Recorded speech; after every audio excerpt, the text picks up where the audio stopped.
À la question posée préalablement, je réponds ainsi. Oui, je suis la reine qu'on recherche. Vous vous demandez sûrement pourquoi suis-je aussi certaine? Eh bien, c'est simple.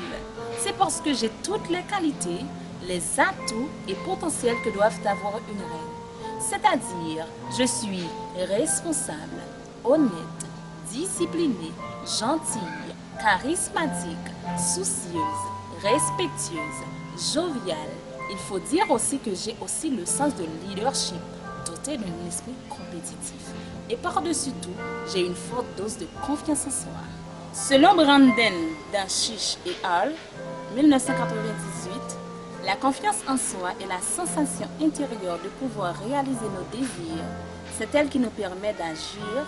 La posséder est une question de survie. En d'autres mots, le concept self-confidence ou confiance en soi, c'est avant tout se connaître, croire en son potentiel et en ses capacités.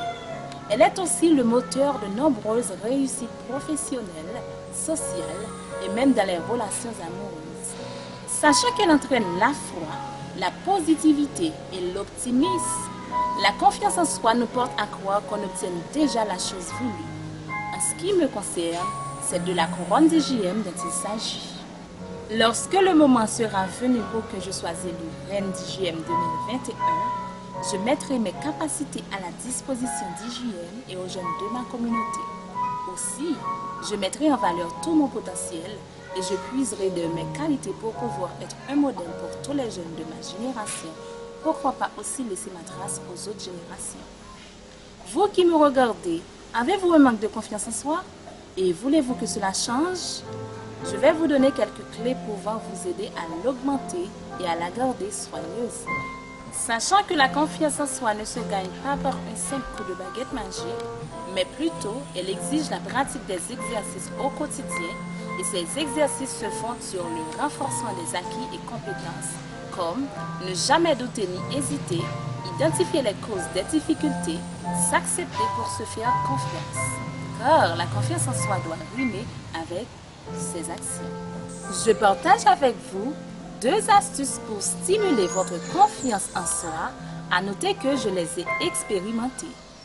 Faire du sport, car les exercices physiques, le jogging sont des moyens efficaces pour cesser de douter de soi, au moins pendant un temps court. Aussi, ils contribuent à la libération d'endorphines et qui permettent d'évacuer les pensées négatives dans sa tête pour en faire le vide. Prendre soin de son apparence physique, puisque cela permet de renforcer l'image que vous avez de vous. D'après la psychothérapeute Isabelle Filiosa, 4 étapes sont indispensables au développement de la confiance en soi. Elle s'acquiert grâce à une sécurité intérieure, une affirmation des besoins, une acquisition des compétences et une reconnaissance par les autres. En tant que future reine, je mets en pratique ces étapes-là. Le travail de self-confidence est un travail d'introspection, puisqu'un individu qui se connaît et qui sait s'accepter aura une confiance plus accrue qu'un autre qui passe son temps à se remettre en question. Ici, de ses actions. Comment reconnaître quelqu'un qui manque de confiance en soi? Ça, c'est la grande question. On peut identifier ce manque à travers divers sentiments tels que la timidité, le bégaiement, le manque d'assurance, pour ne citer que cela. Une fois ce sentiment fait présent, il est conseillé de consulter des sites de conseils en psychologie pour vous aider. Et si cela devient trop pesant et quotidien, trouvez-vous un psychothérapeute. Un bon entendeur. Salut, à très bientôt.